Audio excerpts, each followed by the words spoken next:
네, 오늘 여러분과 같이 인생 성공 여부를 결정하는 기준이라는 제목으로 말씀 나누도록 하겠습니다. 우리 아까 선미자매가 기도해 줬듯이 우리가 8장을 우리가 끝마쳤죠. 네, 그 어떤 것도 그리스도의 사랑에서 결코 우리를 끊을 수 없다는 구원의 송가로 8장을 끝마쳤습니다. 오늘 9장이 시작됐는데요. 9장이 시작되자마자 분위기가 완전히 바뀝니다. 바울이 감격에 벅차서 구원의 송가를 부르다가 오늘은 갑자기 자신에게 큰 근심과 그치지 않은 고통이 있다고 고백하고 있죠. 왜 그랬을까요? 아직 구원받지 못한 자신의 형제들, 고륙 친척, 유대인들이 있기 때문이었습니다. 바울이 유대인들의 구원을 간절히 원했던 이유가 뭘까요? 네. 구원이야말로 오늘 제목처럼 우리의 인생 성공 여부를 결정하는 절대적 기준이기 때문입니다. 여러분, 가문이 집안이 좋고 또 돈이 많고 학벌이 있고 그러면 뭐가 하나요? 오늘 말씀해 보니까 구원받지 못하면 그 모든 것이 다 헛거라고 말씀하고 있습니다. 그래서 오늘은 우리 형제와 가족들이, 믿지 않는 형제 가족들이 인생 성공의 절대적인 기준인 구원을 어떻게 하면 받을 수 있을지 같이 말씀을 살펴보기 원합니다. 첫 번째로 구원은 큰 근심과 끊임없는 고통 속에서 시작됩니다. 울림이 조금 나거든요. 울림을 조금 줄여주시면 감사하겠습니다. 첫 번째로 구원은 큰 근심과 끊임없는 고통 속에서 시작된다는 것입니다. 1절, 3절 한번 다 같이 읽어보겠습니다. 시작. 나는 그리스도 안에서 진실을 말하고 거짓말을 하지 않습니다. 내 양심이 성령 안에서 내게 이것을 증언합니다.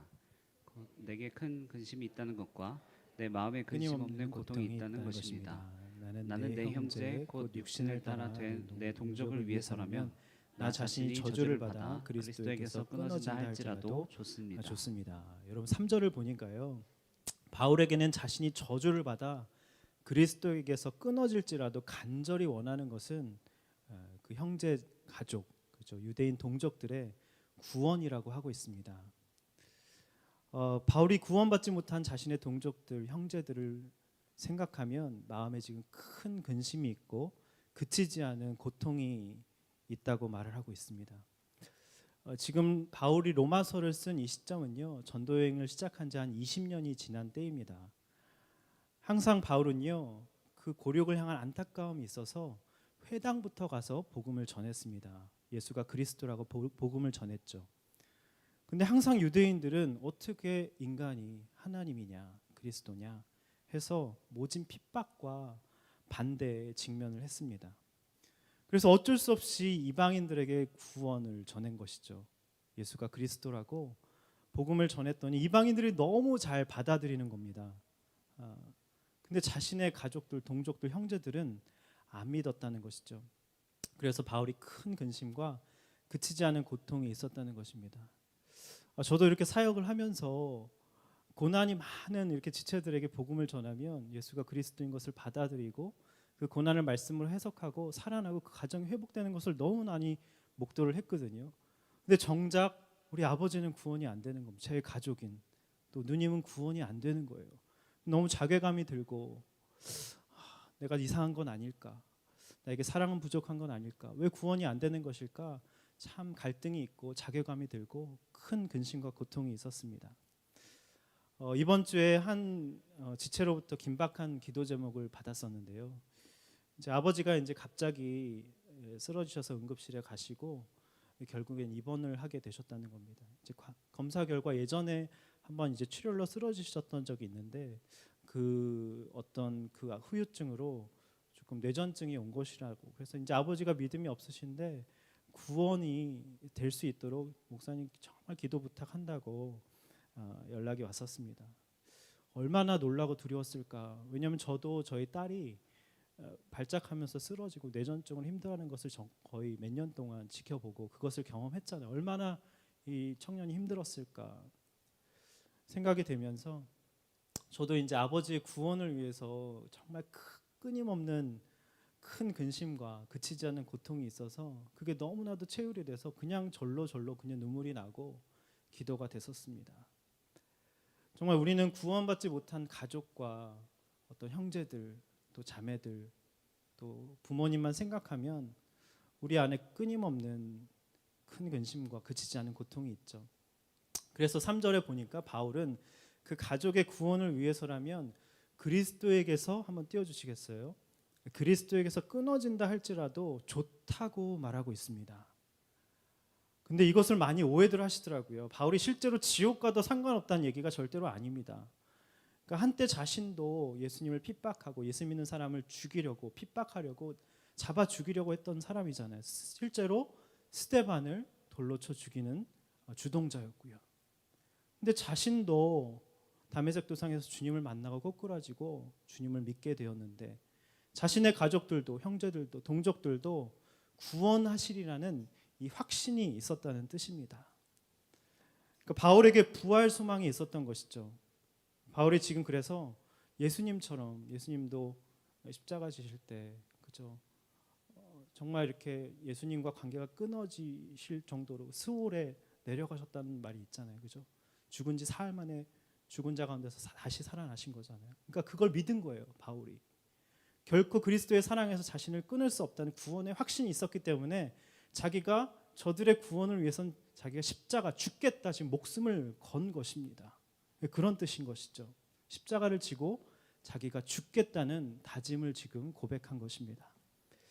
첫 번째 적용 질문 드리겠습니다. 여러분 구원받지 못한 가족을 보면서 근심과 고통이 있으십니까?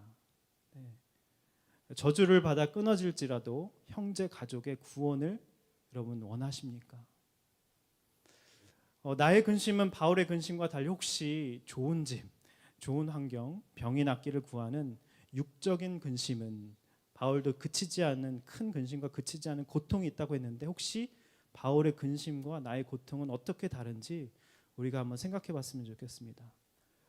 내가 원하는 것을 갖고 싶어서 조바심 내는 어떤 나는 야망의 고통은 아닌지 한번 돌아봤으면 좋겠습니다. 자, 두 번째입니다. 두 번째는요. 구원은 잘난 이삭이 아니라 연약한 이삭이 받는다는 것입니다.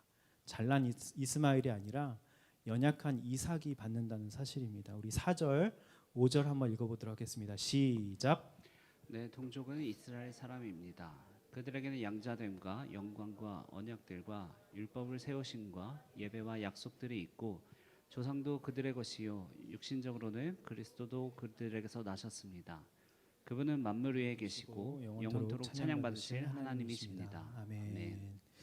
바울이 지금 동족들에게 지금 유대인들 이스라엘 사람들에게 엄청난 특권이 있다고 4절에 말씀하고 있죠. 한번 4절 띄워줘 보시겠어요?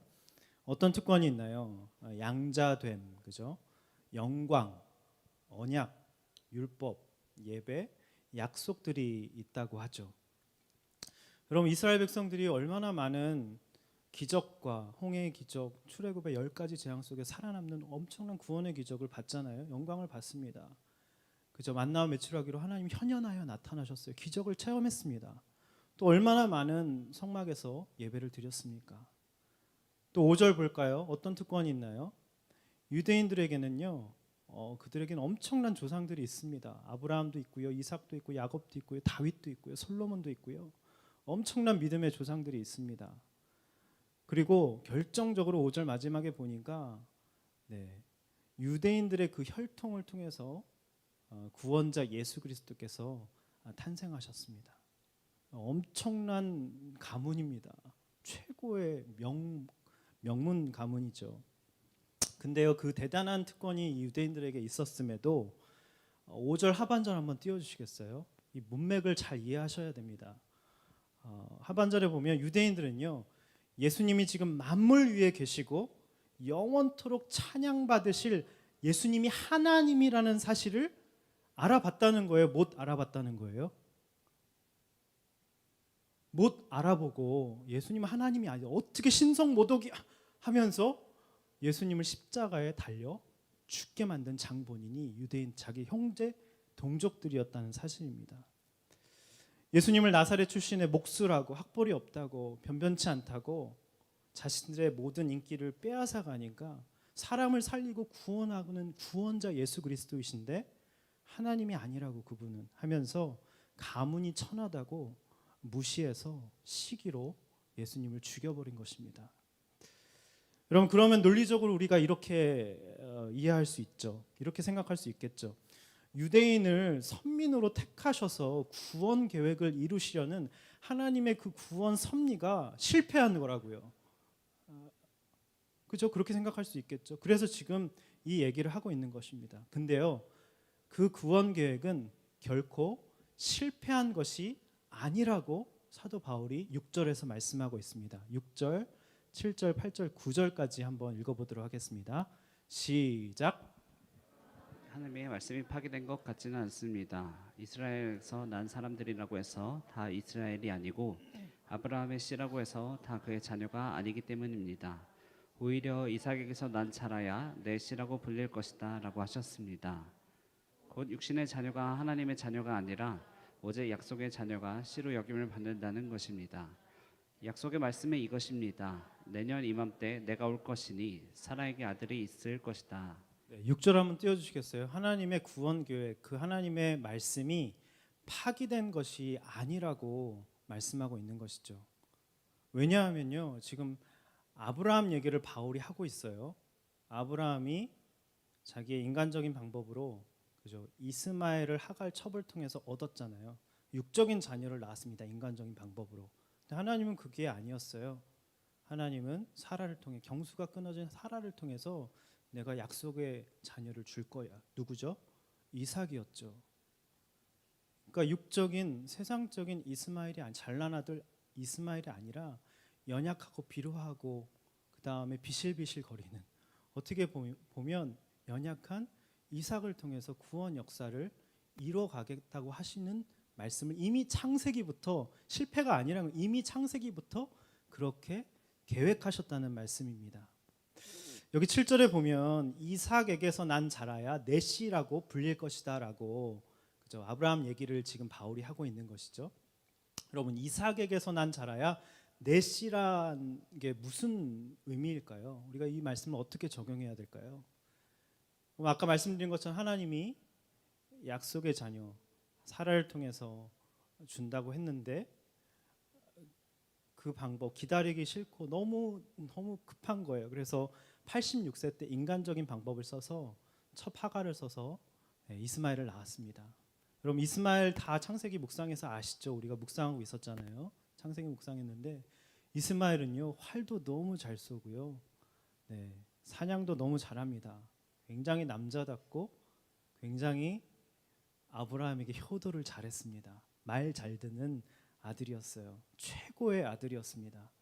근데 약속의 씨가 아니라고 하나님 말씀하시죠. 구원과는 상관없는 아들이라고 지금 말씀하시는 겁니다.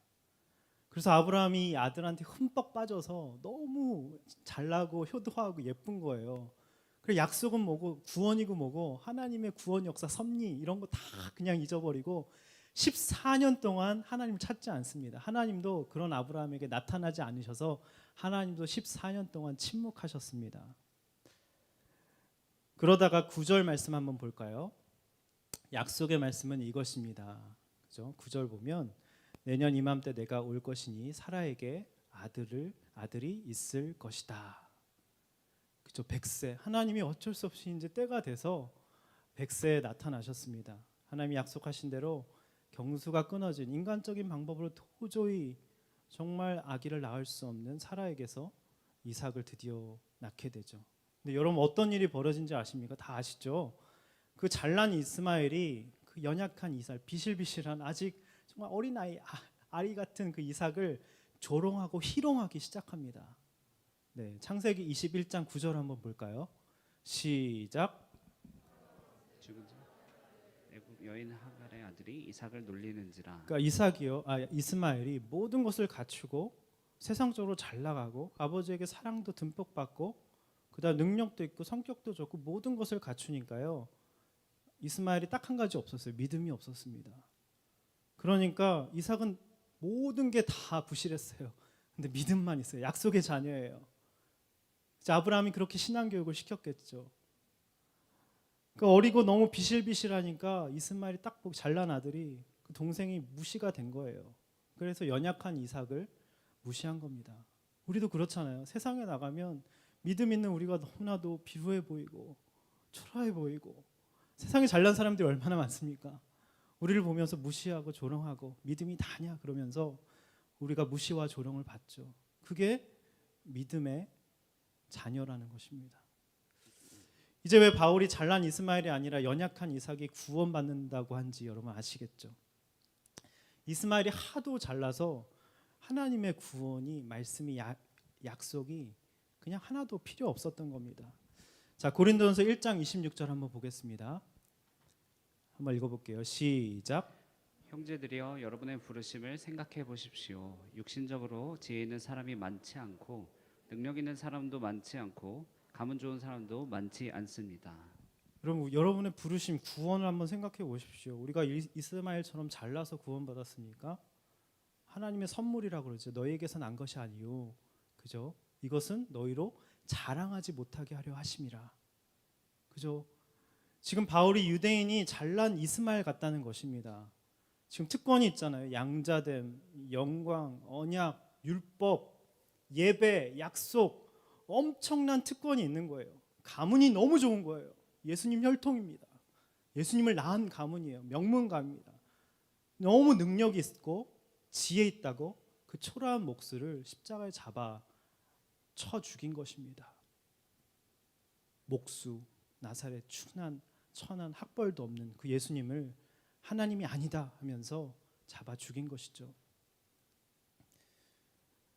그러니까 여러분 정말 우리가 연약하기 때문에 우리가 구원받은 것입니다. 이삭과 같기 때문에 우리가 구원받은 것이죠. 이게 성경에서 말하는 은혜인 것입니다. 아까 그 찬양 우리가 불렀잖아요. 모든 것이 은혜. 그 얘기를 하고 있는 거예요. 약속의 씨가 너의 하나님의 자녀고 정말 연약하지만 하나님을 찾고 구원을 바라는 사람이 최고다. 성경 그런 사람을 최고라고 한다. 그 얘기하고 있는 겁니다. 여러분 내가 이삭처럼 약하고 또 연약하기에 이 약속으로 믿음으로 구원받았다는 이야기를 사도 바울이 하고 있는 거예요. 왜냐하면 자신이 그랬잖아요. 명문가의 베냐민 지파의 가말리알의 문화, 로마 시민과의 모든 것을 갖췄는데 그것으로 예수님이 하나님 아니다. 그러면서 예수님 믿는 사람을 잡아 죽이고 스데반을 죽였던 장본인인데 자기 같은 사람도 구원받으니까 너무 그 은혜에 감격이 돼서 오직 은혜다, 오직 약속이다, 오직 은혜다, 오직 믿음이다 하면서 약속의 씨다, 하나님의 자녀다, 그게 그 얘기를 하고 있는 것이죠. 자, 적용 질문 드리겠습니다. 여러분 수많은 기적과 우리의 모습입니다. 유대인의 모습이. 그죠? 우리가 수많은 기적을 목도했죠. 수많은 예배와 말씀과 설교와 큐티와 그죠? 수많은 예배. 정말 대단한 가문. 우리 집안이 몇 대째 집안이다. 목사를 몇 명이나 배출하고 그런 거 다 필요 없다는 것입니다. 물론 도움이 되겠죠. 능력, 지혜 그걸로 구원받는 것이 아니란 것이다. 잘난 행위가 아니라 예수님을 믿는 믿음으로 말미암아 은혜로 구원받는다는 것을 지금 사도 바울이 말씀하고 있는 것이죠. 자, 세 번째 보겠습니다. 구원은요 잘난 에서가 아니라 연약한 또 야곱이 받습니다. 지금 아브라함이 이스마엘 지금 이삭 얘기했잖아요. 사도 바울이 또 언급하고 있는 사람이 누구죠? 리브가의 그 쌍둥이 그죠? 첫째가 몇 초 차이로 태어났죠. 에서죠. 근데 뒤에 태어난 야곱, 잘난 에서가 아니라 또 연약한 야곱이라는 얘기를 연이어서 지금 하고 있습니다. 10절 한번 읽어보겠습니다. 10절, 12절 한번 읽어보겠습니다. 시작. 그뿐이 아닙니다. 리브가가 또한 우리 조상 이삭 한 사람으로 인해 임신했는데 그 자식들이 아직 태어나지도 않고 또 어떤 선이나 악을 행하기도 전에 택하심을 따라드는 하느님의 뜻이 행위로 인하지 않고 오직 부르시는 분으로 인해 서게 하시려고 리브가에게 말씀하시기를 큰 자가 어린 자를 섬길 것이다 라고 하셨습니다. 네, 지금 아브라함 사라 그 자녀 얘기를 하다가 연이어서 그뿐만이 아닙니다 하면서 그죠? 에서와 야곱 얘기를 하고 있어요. 리브가 얘기를 이삭과 리브가의 아들 얘기, 쌍둥이 아들 얘기를 하고 있습니다. 근데 여러분 왜 에서가 아니라 야곱을 하나님이 택하셨을까요? 왜 큰 자가 아니라 개역 개정에는 큰 자가 아니라 큰 자가 어린 자를 섬길 것이라고 나와 있어요. 네. 왜 그러셨을까요? 여러분 동일합니다. 성경의 원리는 동일해요. 여러분 묵상해 보셔서 아시겠지만 에서는요 이스마엘과 똑같습니다. 사냥을 너무 잘했어요. 리더십도 있고요. 털이 많았다는 건 그다음에 남자답고 성품도 좋고 호탕하다는 뜻입니다. 사냥을 잘했습니다. 인간관계도 좋았고요. 성품도 좋습니다. 학벌과 능력, 오늘날로 말하면 학벌과 능력, 성격, 스마트하고요. 합리적이고 경제적 능력도 있는 굉장히 합리적인 스마트한 사람이었다는 것이죠. 이런 에서를 보면서 이삭이 얼마나 좋아요. 그러니까 이삭이 에서를 편애했잖아요. 그죠? 근데 누구죠? 리브가는 누구를 사랑했죠? 집에 있는 야곱, 소심한 쪼잔한 어떻게 보면 속이는 자, 경쟁하고 이렇게 속이는 자였던 내성적인 야곱을, 그러니까 모성은 그쪽으로 더 기우는 것 같아요. 편애가 그렇게 이제 야곱 집안에 야곱 집안이네 이삭과 리브가 집안에 이제 시작이 된 것이죠. 야곱도 나중에 또 편애하게 되잖아요. 라헬을 편애했잖아요. 요셉 편애하다. 이게 가정에 걷던 문제는 이렇게 반복이 되는 것 같아요. 반면에 야곱은 성경을 자세히 보면 조용한 사람이라고 나와요. 그리고 장막에 거주했다는 이야기가 나옵니다. 여러분 에서와 비교하면 어때요? 쪼잔하고 능력이 없어 보입니다. 그리고 요즘으로 말하면 집에 있었다고 그랬잖아요. 취직을 못해서 집에만 처박혀 있는 자식인 겁니다. 내성적이고 남자답지 못하고. 그러니 아버지 이삭은 야곱을 못마땅히 한 게 당연하겠죠. 남자답지 못한 녀석이라고 맨날 구박을 했을 것입니다. 그러니까 에서에게 장자권을 물려주려고 했잖아요. 근데 이삭이 큰 자가 어린 자를 섬기리라는 그 하나님의 말씀을 들었지만, 그죠? 야곱이 택자라는 거, 구원이 야곱을 통해서 이루어진다는 것을 이미 들어서 리브가가 알고 있었어요. 근데 에서가 너무 좋은 거죠.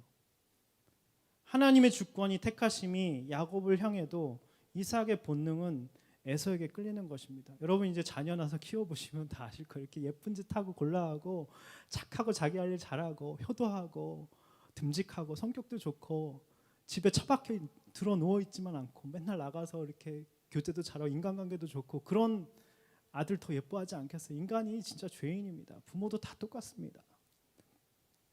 듬직하고 성공한 자녀를 어느 부모가 그런 에서 같은 자녀를 싫어할 수 있겠습니까? 근데 왜 하나님은 큰 자가 아닌 어린 자를 택하신 걸까요? 큰 자, 어린 자. 여러분 이걸 구속사로 보셔야 되는데요. 고린도전서 1장 27절, 28절 한번 제가 너무 좋아하는 말씀이고 여러분과 같이 많이 나눈 말씀인데 한번 읽어보겠습니다. 시작. 부끄럽게 하시려고 세상의 어리석은 것들을 택하셨고 강한 것들을 부끄럽게 하시려고 세상의 약한 것들을 택하셨습니다. 또한 하나님께서는 잘난 체 하는 것들을 없애시려고 세상의 천한 것들과 멸시받는 것들과 아무것도 아닌 것들을 택하셨습니다. 저는 우리말 성경이 이건 제일 잘 번역을 한 것 같아요. 잘난 체 하는 것들이라고 이렇게 번역을 했어요. 여러분 우리가 질그릇이니까 약하니까 천하니까 한번 띄워주시겠어요 말씀?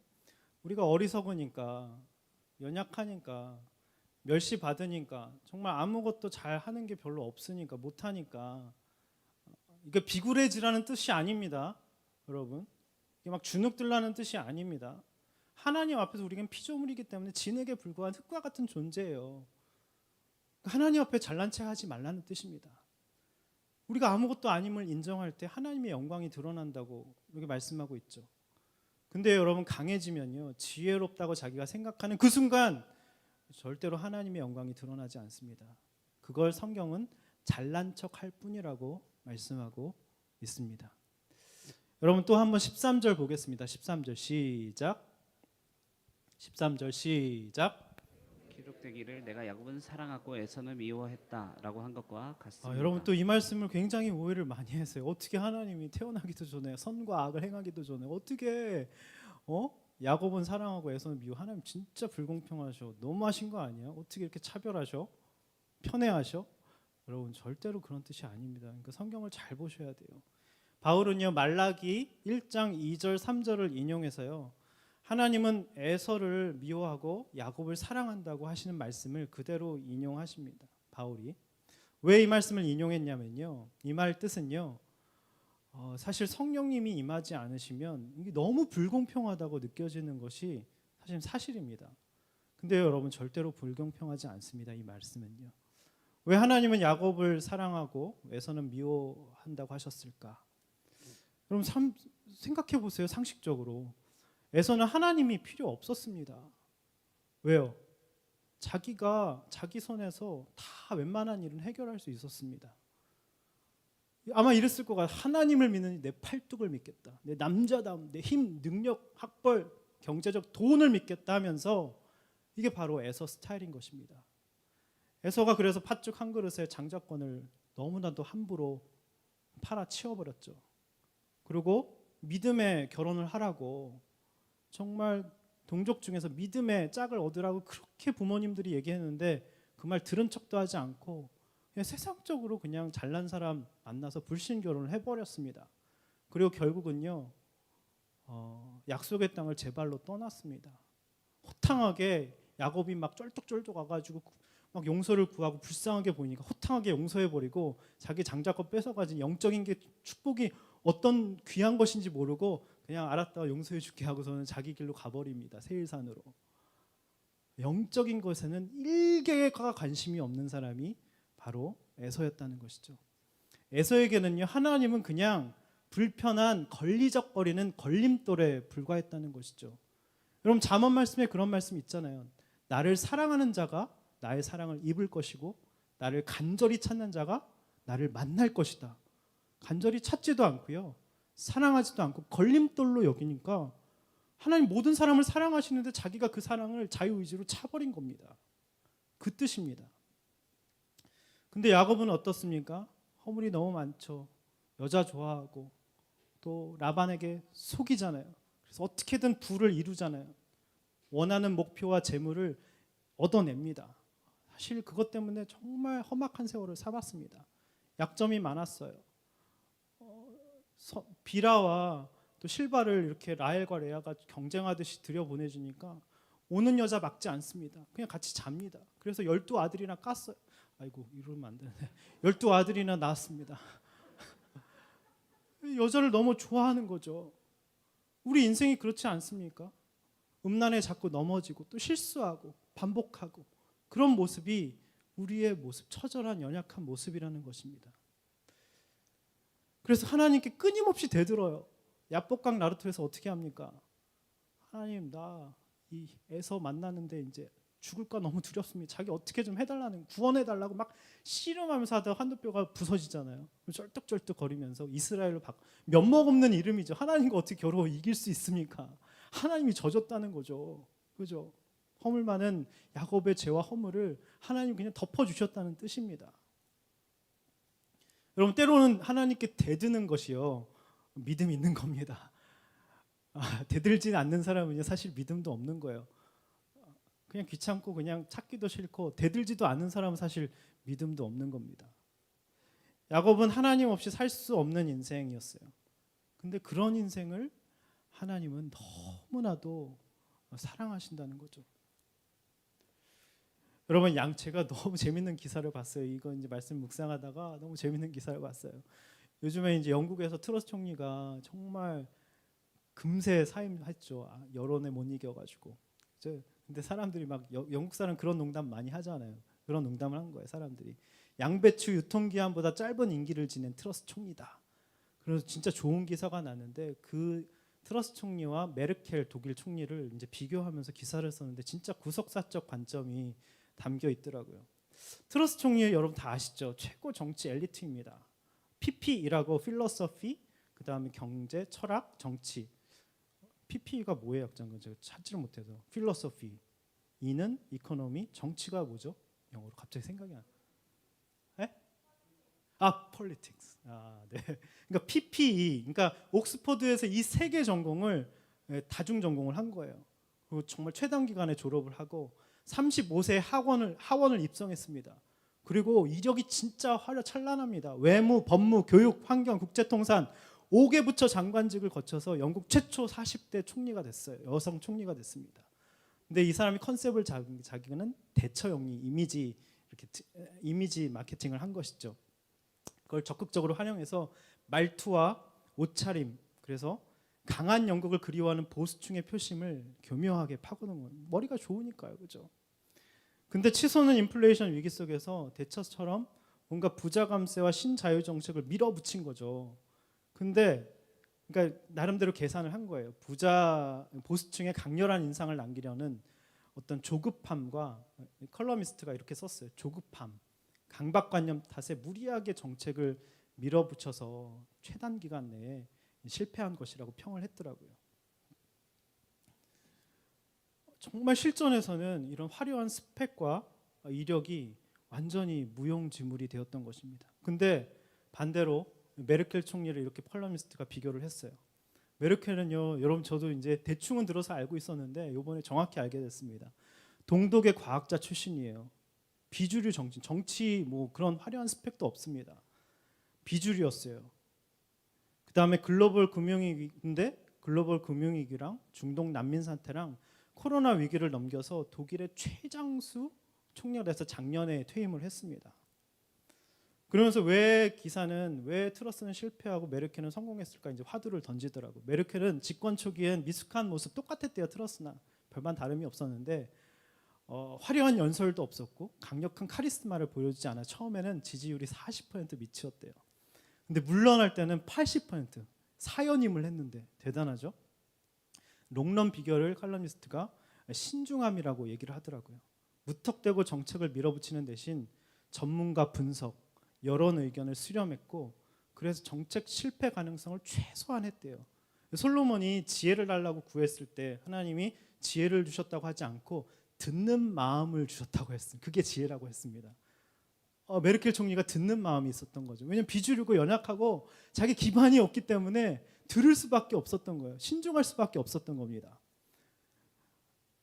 동독 출신이고 여성이었고 비주류고 그걸 이제 메르켈을 포용의 리더십으로 강점으로 만든 것이죠.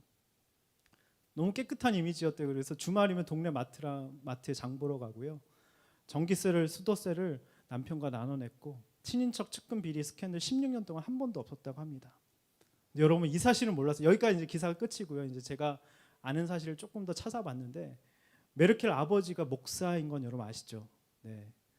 메르켈 아버지로부터 철저한 신앙 교육을 받았습니다. 근데 이 메르켈 아버지가요 원래 다 동독에 살다가 왜냐면 이제 공산 정권이 되니까 다 서독으로 넘어왔대요. 목사들이 다.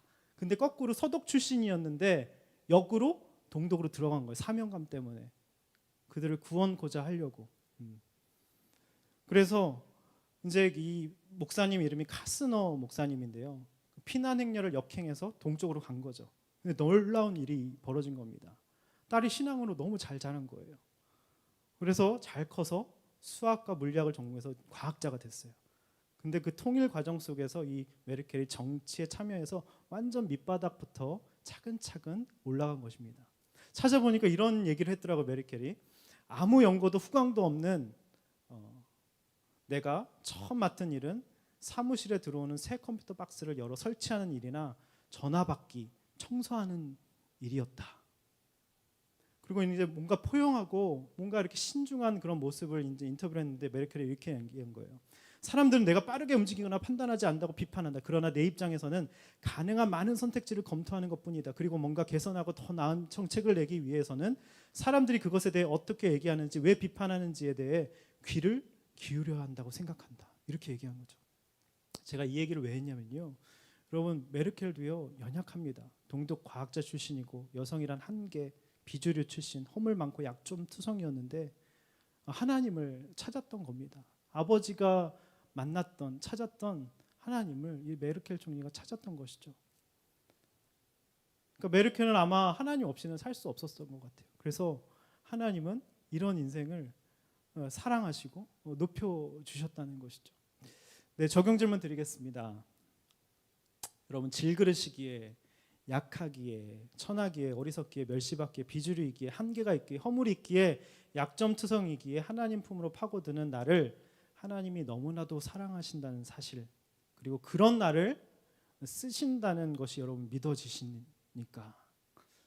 여러분 그래서 배우자를 볼 때 이스마엘 같은 사람, 에서 같은 사람 성품 좋고 능력 좋고 근데 단 한 가지가 없어요.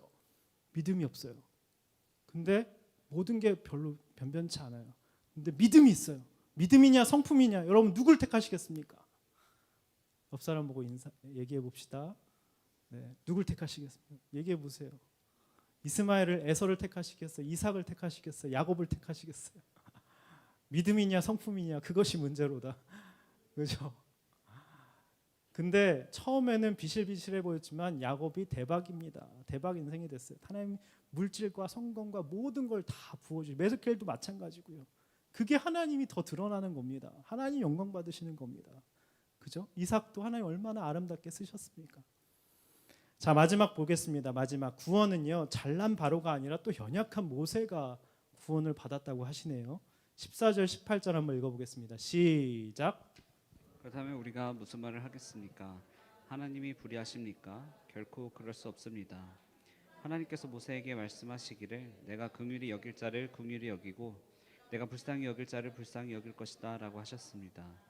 그러므로 이것은 원하는 사람에게 달려있는 것도 아니고 다름질하는 사람에게 달려있는 것도 아니고 오직 긍휼히 여기시는 하나님께 달려있습니다. 성경에서 바로에게 말씀하기를 내가 이를 위해 너를 세웠으니 곧 너로 인해 내 능력을 나타내고 내 이름이 온 땅에 전파되게 하려는 것이다 라고 했습니다. 이와 같이 하나님께서는 원하시는 사람을 긍휼히 여기시고 원하시는 사람을 완악하게 하십니다. 네, 아까 이스마엘과 이삭 예를 드시고 또 에서와 야곱 예를 드시면서 큰 자가 어린 자를 섬길 거다.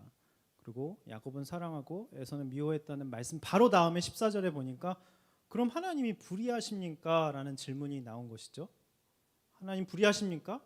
결코 그럴 수 없다고 14절에 말씀하고 있죠. 그러니까 하나님은 어떤 사람은 택하시고 어떤 사람은 택하지 않으시는 것이 불의하지 않다고 바울이 얘기하는 것입니다. 왜냐하면요 디모데전서 2장 4절 한번 읽어보겠습니다. 시작. 2장 4절 시작.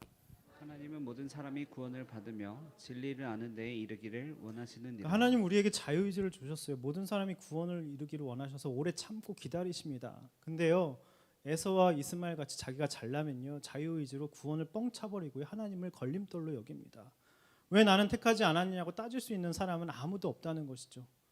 그러니까 구원을 거절하고 받아들이지 않는 것은 바로 내 책임이라는 것입니다. 왜냐하면 내 의지로 거절한 것이기 때문이죠.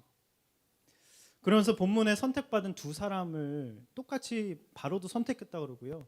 그렇죠? 모세도 선택했다고 합니다.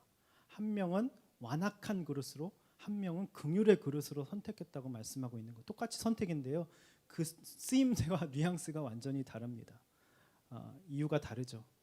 모세는요 하나님의 능력을 타고 정말 파도 타듯 타고 그 하나님의 능력을 타고 이렇게 살아갔던 자입니다.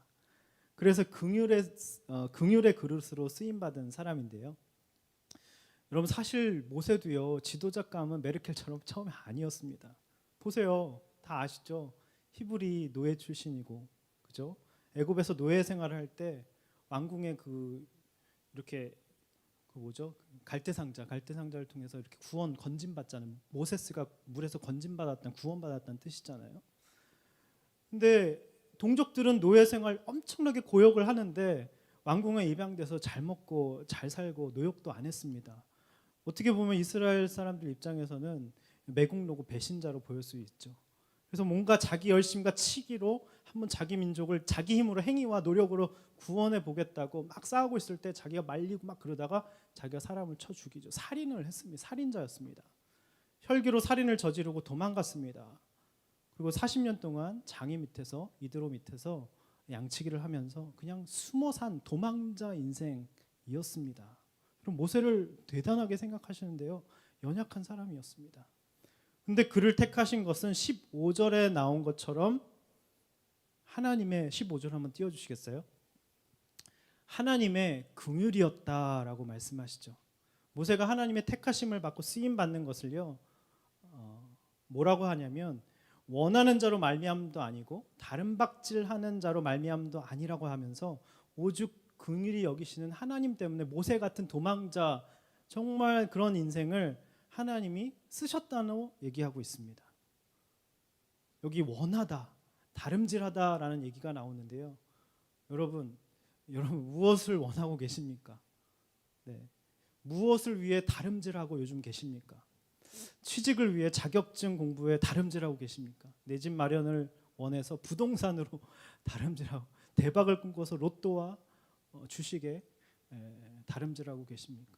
아니면 모세처럼 하나님의 은혜를 긍휼히 여김을 받기 위해서 정말 이렇게 말씀으로 은혜의 자리로 다름질하고 계십니까? 17절 한번 보겠습니다. 17절을 보니까 하나님이 바로도 세우셨대요. 그죠? 이 말씀을 많이들 오해하시는데요. 바로를 세우신 분이 하나님이 맞긴 하지만 왜 세우셨냐고 보니까 17절을 보니까 너로 인해 내 능력을 나타내고 내 이름을 온 땅에 전파하게 하려고 세우셨다고, 바로를 세우셨다고 합니다. 안 좋은 의미인 건 아시겠죠? 그죠? 바로는 진노의 그릇이었잖아요. 완악하게 돼서 모든 걸 다 가진 왕이었잖아요. 모세가 내 백성을 가서 제사 드리게 해라, 하나님이 그렇게 하라고 하셨다 하니까 완악하고 10번이나 완악하게 그렇게 재앙을 당하고, 그렇게 출애굽 10가지 재앙을 통해서 바로로 인해서 그 강팍한 완고한 그릇 때문에 하나님의 이름이 높아졌다는 뜻을 지금 얘기하고 있는 것이죠. 근데 우리 인생 가운데도 나의 구원을 위해서, 나의 우상 숭배하고 죄로 물들어 있으니까 나를 구원해서 거기서 빼내시기 위해서 하나님이 강팍하고 완고한 바로 같은 가족과 친지와 어떤 그런 동료와 직장 상사를 우리에게 나의 구원을 위해서 붙여주신다는 뜻입니다. 무슨 뜻인지 아시겠어요? 그 사람을 미워하면 될까요, 안 될까요?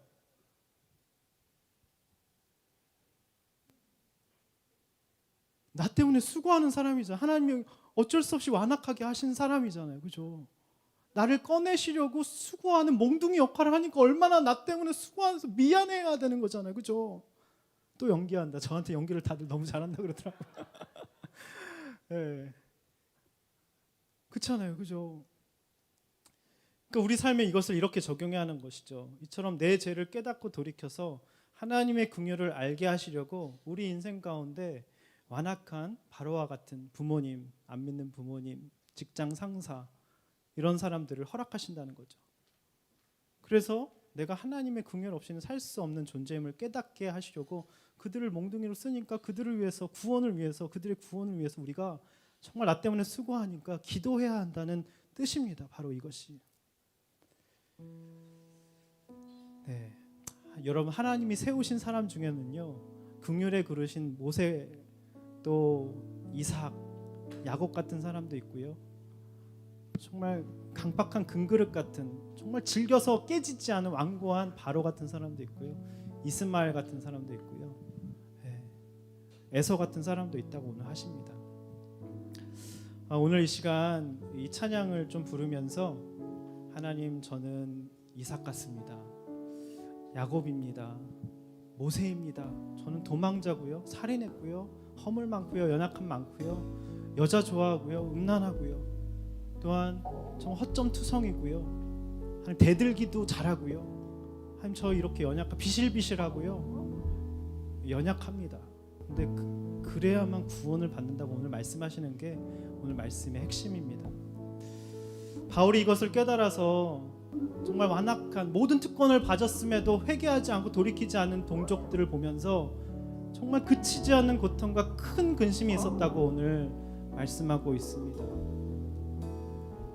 여러분, 구원은요, 큰 근심과 끊임없는 고통 속에서 시작이 되는 겁니다. 그거 없이는 구원이 없어요.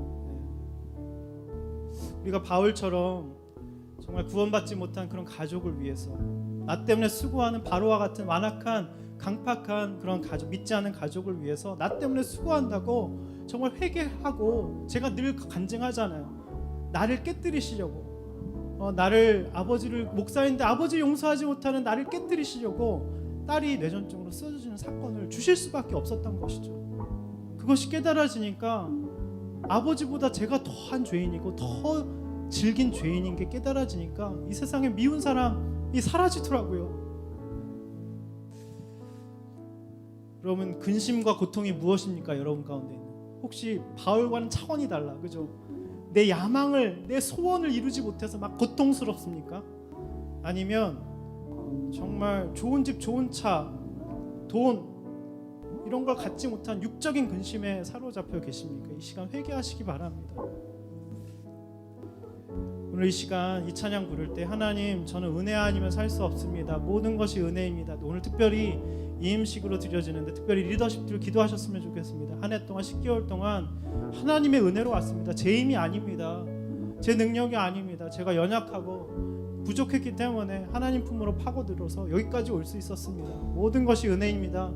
이런 마음으로 다 같이 이 찬양 고백했으면 좋겠습니다. 내가 누려왔던 모든 것들이 내가 누려왔던 모든 것들이 내가 지나왔던 모든 시간이 내가 지나왔던 모든 시간이 내가 걸어왔던 모든 순간이 내가 걸어왔던 모든 순간 당연한 것 아니라 은혜였소. 당연한 것 아니라 은혜였소. 아침에 해가 뜨고 저녁에 노을 봄의 꽃향기와 가을의 열매 봄의 꽃향기와 가을의 열매 변하는 계절의 모든 순간이 당연한 것이 아니라 은혜였습니다. 당연한 것 아니라 은혜였소. 모든 것이 모든 것이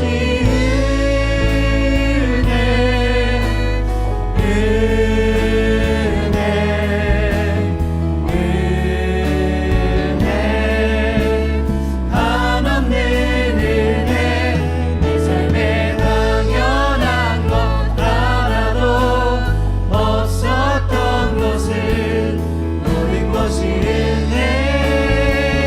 은혜였소. 내가 이 땅에 태어나 사는 것 내가 이 땅에 태어나 사는 것 어린아이 시절과 지금까지 어린아이 시절과 지금까지 숨을 쉬며 살며 꿈을 꾸는 당연한 것 아니라 은혜였소.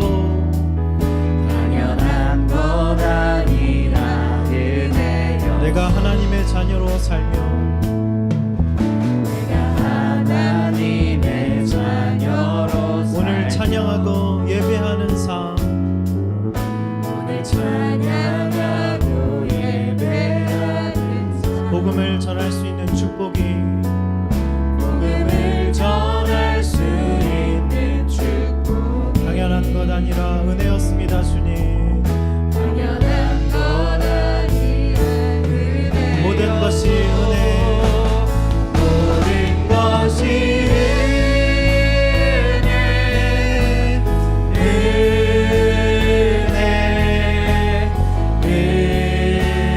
은혜 한없는 은혜 내 삶에 당연한 것 하나도 없었던 것을 모든 것이 은혜 모든 것이 은혜 모든 것이 은혜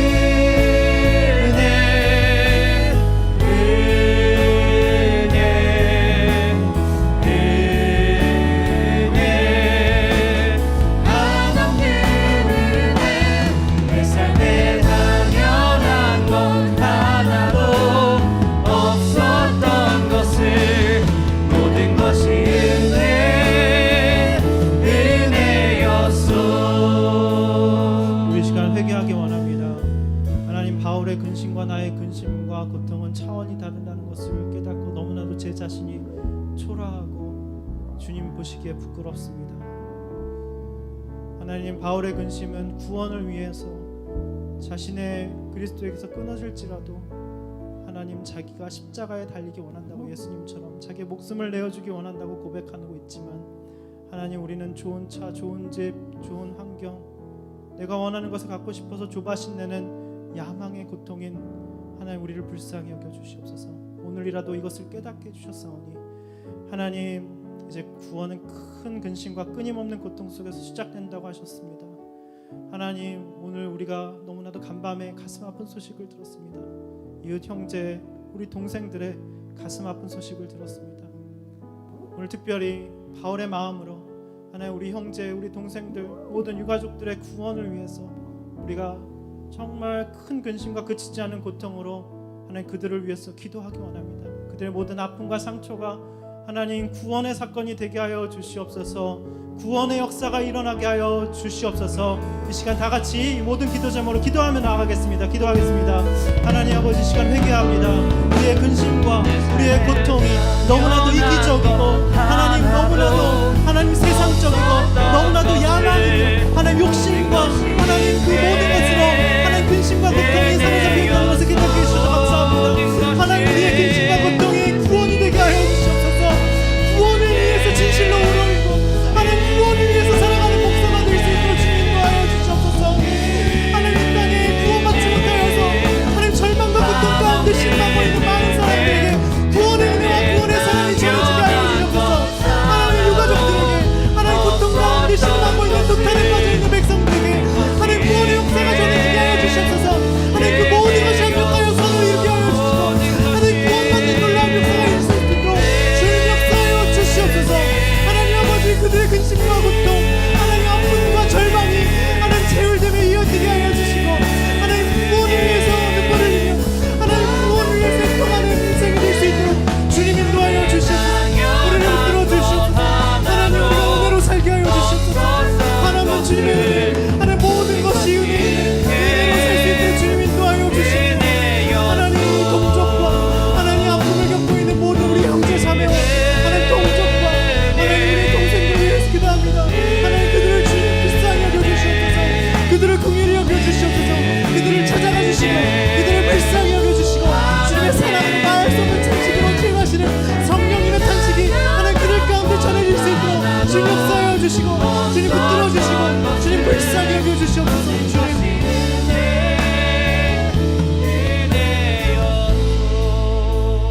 우리 시간 동안 회개하기 원합니다. 회개는 가장 아름다운 감정이고 주님 우리가 회개하고 돌이킬 때 주님은 무엇보다도 가장 기뻐하시는 분이십니다.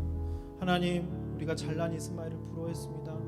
하나님 잘난 에서를 부러워했습니다. 하나님 연약한 이삭, 하나님 연약하고 치졸하고 하나님 허물투성인 야곱을 통해서 구원 역사를 이루어 가신다고 하셨는데 하나님 우리가 유대인처럼 많은 예배를 드리고 하나님 수많은 설교와 말씀을 들으면서 하나님 내가 유대인들처럼 예수님 초라하게 오신 예수님을 십자가에 못 박혀 죽게 만드는 하나님 그런 죄를 짓고 있지 않았는지 우리가 교회를 다니면서도 대단한 가문과 능력과 지혜가 있어야 된다고 부르짖으며 기복적으로 얼마나 신앙생활을 했는지 이 시간 회개하기 원합니다. 오늘 잘난 이스라엘과 잘난 하나님에서는 구원받기 너무나도 어렵다고 하시는데 하나님 우리가 구원을 잘못 생각하고 있었습니다. 우리를 불쌍히 여겨 주시옵소서. 큰 자가 어린 자를 섬길 것이라고 하셨고 야곱은 살아가고 에서는 미워했다고 하셨는데 하나님 우리가 질그릇이기에 약하기에 허물투성이기에 하나님 멸시받기에 비줄이 있기에 한계가 있기에 허물이 있기에 약점투성이기에 우리를 사랑하셔서 긍휼히 여기셔서 구원해 주셨다고 말씀하셨는데 이 구원의 놀라운 이야기가 구원의 놀라운 역사가 우리 가슴판에 우리의 신비에 새겨지게 하여 주시옵소서. 다같이 기도하고 회개하며 주님 앞에 나가겠습니다. 기도하겠습니다. 하나님 아버지 시간 가운데 역사하여 주시옵소서. 성령께서 회개 역사가 일어나게 하여 주시옵소서. 하나님 잘난 이스라엘이 아니라 하나님 잘난에서가 아니라 연약한 허물투성이 하나님 야곱과 이삭을 통해서 하나님 구원의 역사를 이루어가시려고 하셨는데 하나님 우리가 구원의 이를 착각하고 하나님 운동하였습니다. 그리하여서 천하게 이 땅에 나약한 모습으로 오신 예수님의 십자가에 달려 죽게 만든 장본인이 하나님 나의 것을 고백합니다. 하나님 우리를 불쌍히 여겨주시옵소서. 하나님 내가 질그릇이 약하게 하나님 우리 속에 멸시받게 길을 들기에 한계가 있기에 하나님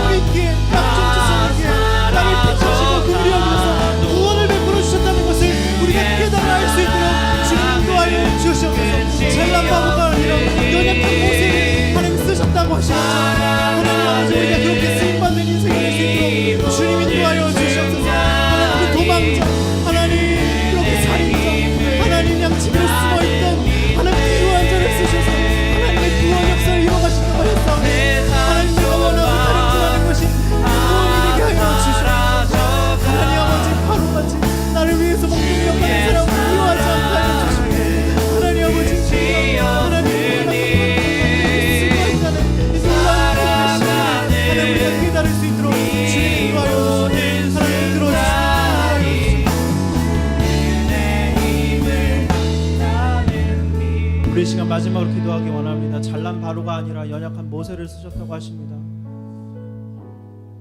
여러분, 모세도 연약했습니다. 살인했고요, 양치기로 숨어 살았던 도망자 인생이었습니다. 장인 이드로 밑에서 그렇게 살았던 연약하고 허물투성인 사람을 긍휼히 여기셔서 하나님 택하셔서 그렇게 쓰임 받게 하신 것이죠.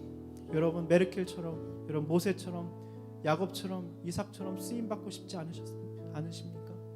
이 시간 기도하기 원합니다. 하나님, 저를 그렇게 써 주시옵소서. 그런 리더십으로, 하나님 그런 순장으로, 하나님 그런 구원을, 하나님 다른 사람의 구원을 위해서 애쓰는 그런 삶으로 나를 써 주실 때, 하나님 나에게 모든 필요와 하나님 경제적인 것과 돈과 명예와 이 모든 위치와 이 모든 것을 채워주시는 것을 믿습니다. 하나님, 우리에게 그것을 깨달을 수 있도록 인도하여 주시옵소서. 나 때문에 나의 구원을 위해서 수고하는 완악한 바로를 미워하지 않게 해달라고, 나 때문에 나를 힘들게 하는 하나님 상사와 하나님 믿지 않는 부모, 나를 힘들게 하는 그 모든 사람들을 미워하지 않게 하여 주시옵소서. 그들이 나의 구원을 위해서 수고하고 있다는 것이 깨달아지며 회개하며 용서하며 나아가는 그런 인생이 되게 해달라고 지금 마지막으로 기도하며 나가겠습니다. 기도하겠습니다.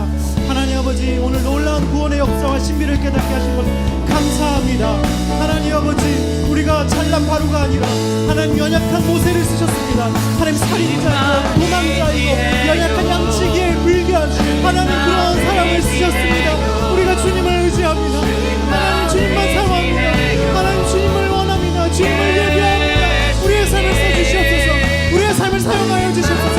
우리같이 연약한 사람을 쓰셔서 하나님의 강함을 나타내시고 하나님의 능력을 나타내시고 하나님의 높으심을 나타내시고 하나님의 영광을 나타내시고 하나님 우리 교회공동체를 축복하여 주셔서 하나님 그렇게 놀랍도록 사용하여 주시고 놀라운 하나님 우리 모든 지점을 사용하여 주시고 역사하여 주시고 주님 인도하여 주시옵소서. 오 주여 주여 오 주여 주여 하나님 우리를 써주시옵소서. 우리를 사용하여 주시옵소서. 연약한 우리를 통하여서 주님의 놀라운 영광을 나타내시옵소서. 주님의 높으심을 주님의 강하심을 나타내시옵소서. 주님 우리를 사용하여 주시옵소서.